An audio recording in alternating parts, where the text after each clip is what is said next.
Бизнисот запоставен поради политичките случувања во земјава, стопанствениците револтирани поради ваквата состојба, велат дека половина компании одвај го преживуваат периодот.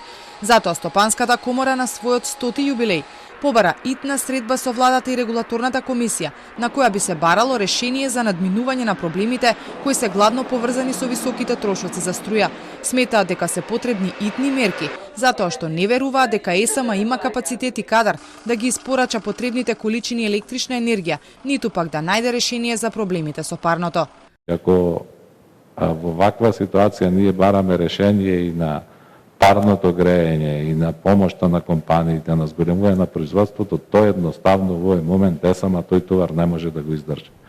Заради тоа нашите барања се сконцентрирани на тоа да посебно се води сметка за фирмите, не занемерувајќи ги оние подршки што треба, што ги споменувате по цифри за граѓаните, него со директна финансиска подршка што ќе даде во пребродување на кризата во текот на зимскиот период, со една, да речем, поинаква политика во делот на издавањето на градежните дозволи и приклучувањето на веќе изградените капацитети.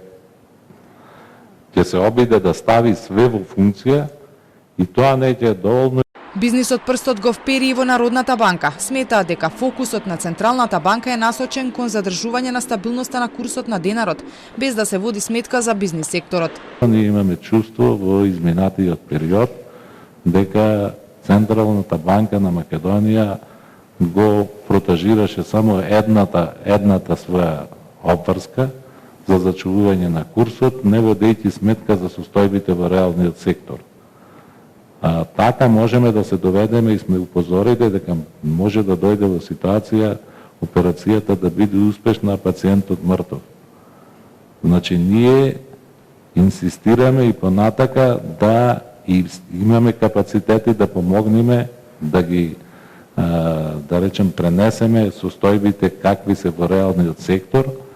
Стопанствениците сметаат дека државата веќе многу доцни со мерките за помош. Европските земји кои се многу поразвиени веќе одамна го сториле тоа. Генералната оценка за изминатите 30 години на првиот човек на комората е дека на овој период за економијата е многу малку направено. Задолжувањето на државата расте, а промени нема. Алармираат економијата да се стави во преден план, затоа што без тоа тешко може да опстои една држава.